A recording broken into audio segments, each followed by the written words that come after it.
Well, you must be at least this tall to fit 40s.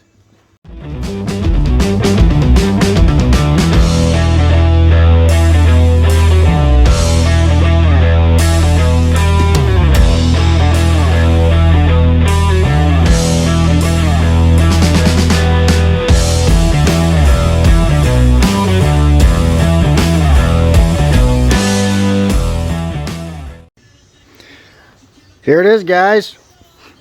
It's in the shop. Got the bumper off. We're marking out some spots to get the wheelbase track width.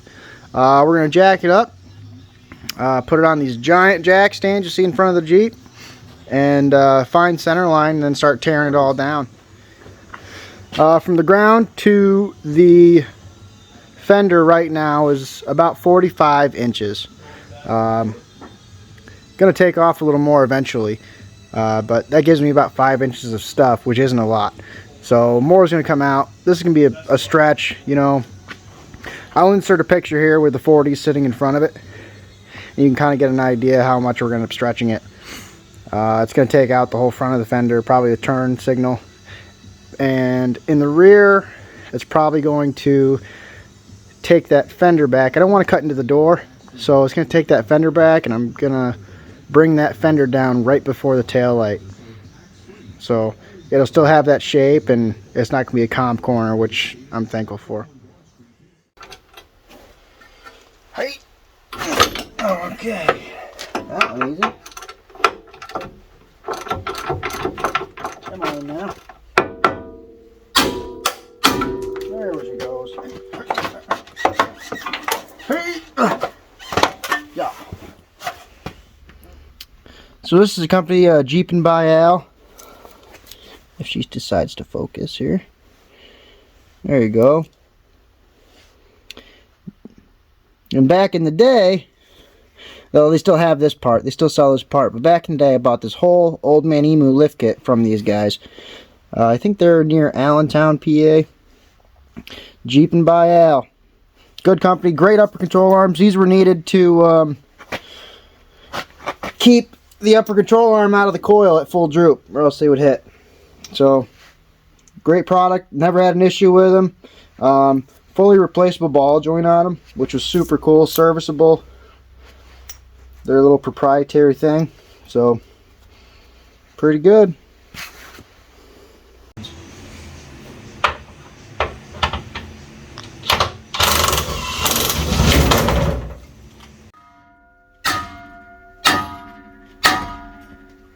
That's the money. Boom. These lower control arm bolts are stuck. So we're just going to cut it off.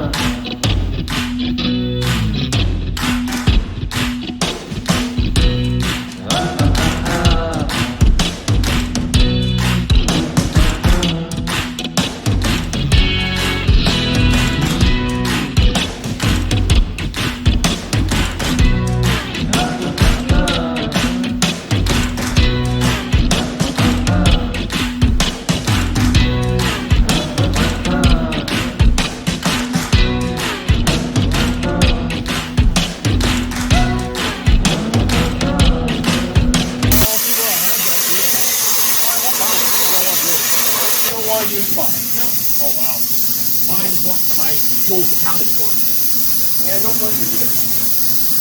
I'll go with country one way far. Uh-oh. There we go.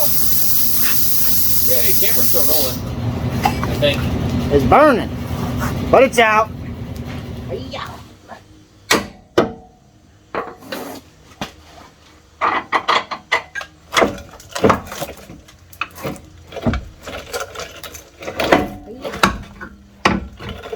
Uh-oh. A breather. The chair doesn't go low enough.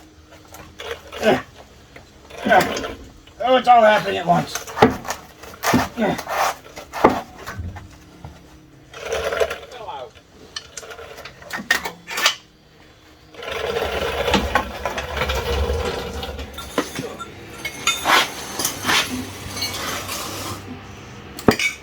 Rack's out.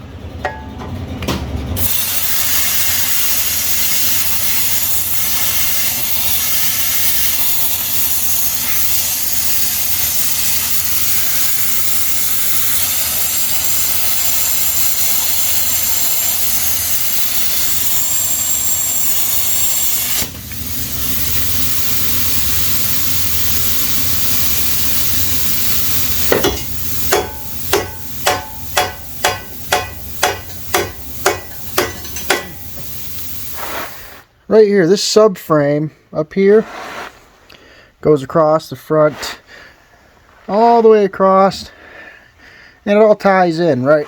It all ties into the front here. The subframe is actually holding the motor on. The motor mounts are on the subframe. So I've already went ahead and cut this cross member out. There it sits. And before I cut this front one out, I think what I want to do is some kind of a reinforcement. There's 4 bolts holding the subframe on, and they're at like the extents. There's one in the back, one all the way up in the front, on both sides. So what I think I'm gonna do is I'm gonna come into here. We got some goofy motor mount here where it's long on one side and short on the other. You can kind of see the different angles. And let's see here. There's a good piece to play with. Okay. Alright, so under the motor out, I got this piece of flat steel. What I'm going to do is clean that up and weld it right there. You got a little bit of a gap. You bring it down and clean it up around the edge here. But I'll end up welding it along here and along here on both sides, and I will come across the bottom of the oil pan with some 120 wall 1 3/4 round tube. In other news, we just picked up this brand new welder, Eastwood MP250i, MIG, TIG, stick, does everything. So these are my practice welds, I guess. Just gonna give it a try. Can hold 2 gas bottles. We're gonna set it up for MIG and TIG. Pretty excited. So underneath the motor, here's the motor mount. Just a couple tacks holding it on around the sides. I just tighten this plate up. Just kind of hand tight to hold it in. It's looking pretty good. Just gotta do the other side right there. Alright, so I've been sitting here trying to figure out how I'm going to know the angles and bend all this stuff. So I've been scratching stuff down, breaking out the SOHCAHTOA over here to figure out some trig. And basically what I came to is that I can't use a right angle. It gives me an idea.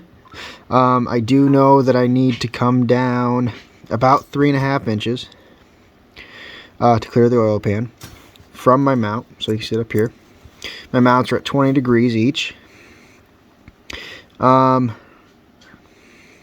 what I ended up doing was, you know, we have this affordable bender is what it's called. You know, just pretty simple bender, hydraulic jack with a bending die on it. And we use this to make my stinger on my bumper. But before we made that, we made this, and this is like a little jig that will give us some information on what to do. So I know that those are at 20 degrees. My mounts I've tack welded in are at 20 degrees. To make it level, I need 70 degrees. So I go to this, right? And so that's 90. Right, these marks, we have it marked out here with an S for the start, so that's the start of the die. And you can see marks 10, 20, 30, 40, 50, 60, 70, 80, 90. Okay, so I need 70 right there. Okay, so I'm going to turn that, make that look somewhat proper, right? And so that's about my 20 degree guy up there. We also took this little 90-degree bend and we marked it every inch before it was bent. Okay, so we have the start point right there, and you can measure. And when you measure these, now they're like 1.125 inches, 1.25 inches. They kind of vary. But what this does is tells me how much pipe I need to make this bend. Okay, so at 70, I already counted this out. Right there's 11 at 70. So I'm gonna go to 12 just to be safe, because I need a little extra room. And then right here's about 1.25 inches. So I'm right at about 13 inches, we'll call it. And so I did that math right here. I got two identical bends, so it's gonna be 13 inches to make the bend.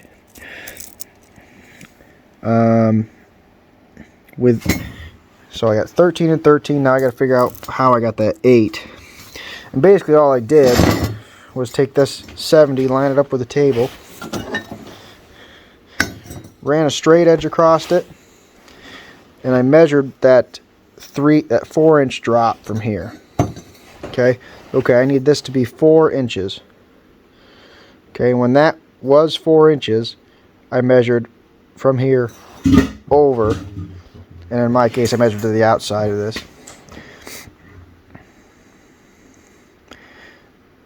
And that's what ended up giving me an 8-inch straight. So basically, what was it I had? So that was 8 inches from here over. So times that by 2 is 16, and I measured between the frame rails, it's 24 inches. So 24 minus 16 is 8. Drop that 8 in the middle, add it all up, and I get 34 inches. Over to the bandsaw, I got 34 inches laid out. Looks like I got a little extra on the end, so if I screw this up, I can always try it again, but I hope I did it right. We'll get it cut and start bending. But I did clean this up. Alright, you want this nice and clean when it goes into a bender because it has to slide a little bit. It's on a roller, but that die, it needs to form into it. So make sure it's nice and clean.